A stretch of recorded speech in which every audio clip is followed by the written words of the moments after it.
Phillips Lovecraft. Parte 2. Final.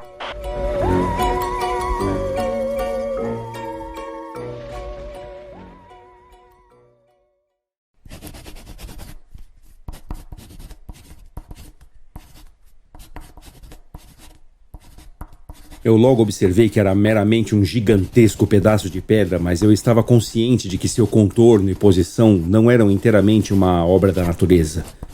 Um exame mais detalhado me preencheu de sensações que eu não consigo expressar, pois, apesar da sua enorme magnitude e da sua localização no fundo de um abismo que estava escancarado nas entranhas do mar desde que o mundo era jovem, eu percebi, além de qualquer dúvida, que o estranho objeto era um monolito, bem modelado, cujo volume maciço havia sido esculpido e talvez até adorado por criaturas vivas e pensantes. Emocionado e amedrontado, mas com certa excitação e entusiasmo de um cientista ou de um arqueólogo, eu examinei o meu entorno com mais atenção. A lua, agora perto do seu apogeu, brilhou estranha e vivamente sobre as encostas imponentes que cercavam o abismo e revelou o fato de que um longo rio fluía no fundo, serpenteando a perder de vista nas duas direções. As suas margens quase alcançavam os meus pés enquanto eu permanecia na encosta. Do outro lado do abismo, as ondas lavavam a base desse monolito em cuja superfície eu agora conseguia reconhecer tanto inscrições quanto entalhes rudimentares. A escrita estava em um sistema de hieróglifos que eu desconheço completamente e era diferente de tudo que eu havia visto em livros, consistindo em sua maior parte de símbolos de um padrão aquático, como peixes, enguias, octópodes, crustáceos, moluscos, baleias e outros seres do mesmo tipo. Vários dos caracteres, obviamente, representavam coisas marinhas, desconhecidas do mundo moderno, mas as suas formas decompostas eu já havia visto, na planície que antes era o oceano, protuberantes daquela gosma negra infernal. Foi o entalhe pictórico, no entanto, que me deixou mais fascinado. Localizado na porção submersa do imenso monolito, mas plenamente visível através da água por conta do seu tamanho enorme, havia uma série de baixos relevos cujos temas teriam provocado a inveja de Gustave Doré. Eu acho que aquelas coisas deveriam representar homens, ou ao menos algum tipo de criatura humanoide, embora elas fossem mostradas se divertindo como peixes nas águas de alguma caverna marinha ou homenageando algum santuário monolítico que parecia estar sob as ondas também.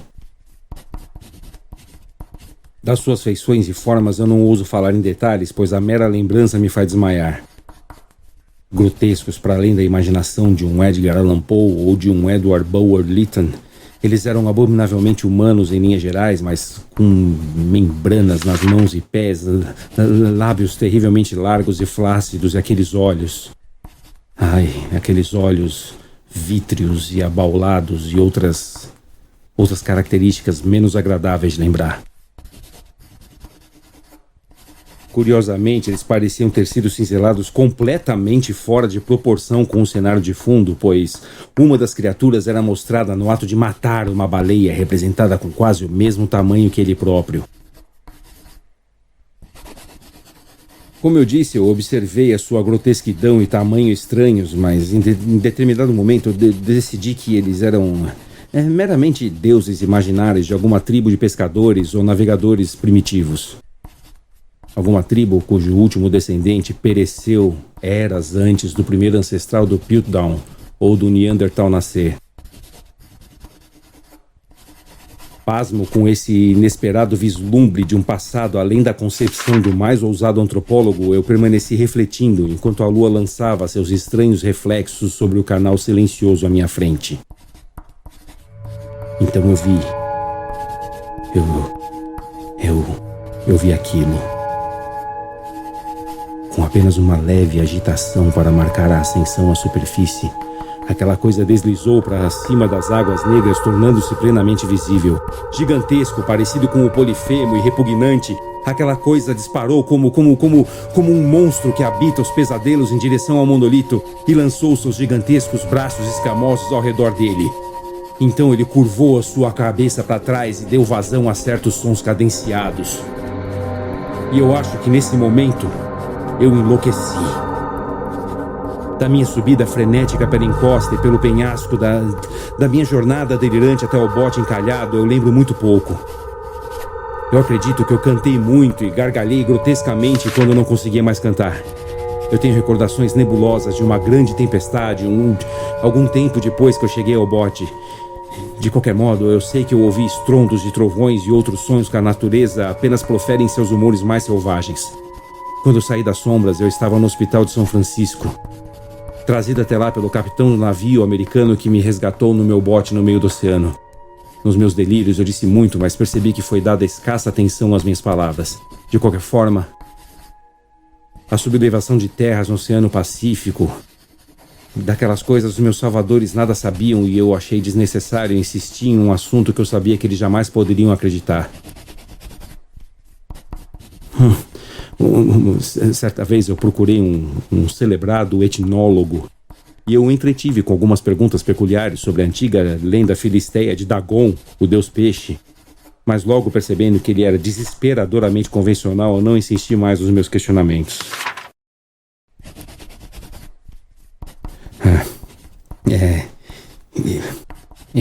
Durante a noite, especialmente quando a luz está gibosa e minguante, que eu vejo a coisa.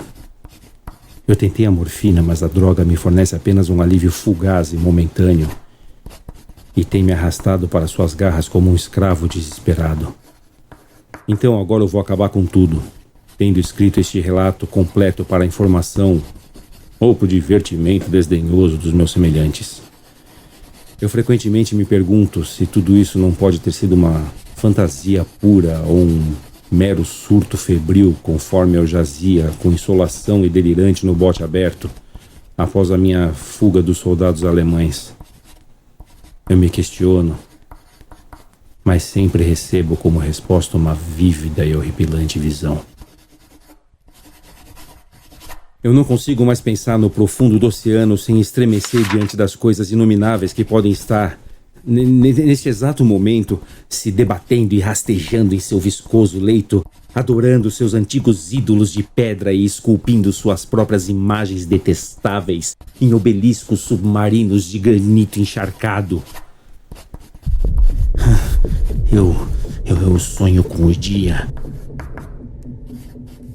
Com o dia em que eles venham a se elevar acima das ombras para arrastar para baixo com as suas garras fedorentas os remanescentes da humanidade insignificante e exaurida pela guerra.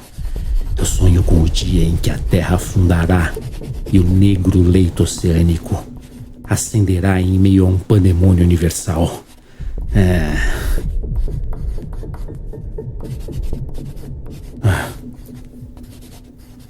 O fim se aproxima. Eu ouço um barulho à porta, como um imenso corpo escorregadio investindo contra ela. Não. Ele não vai me encontrar, não. Ele não vai me encontrar, não vai. Deus, aquela mão, não. A janela.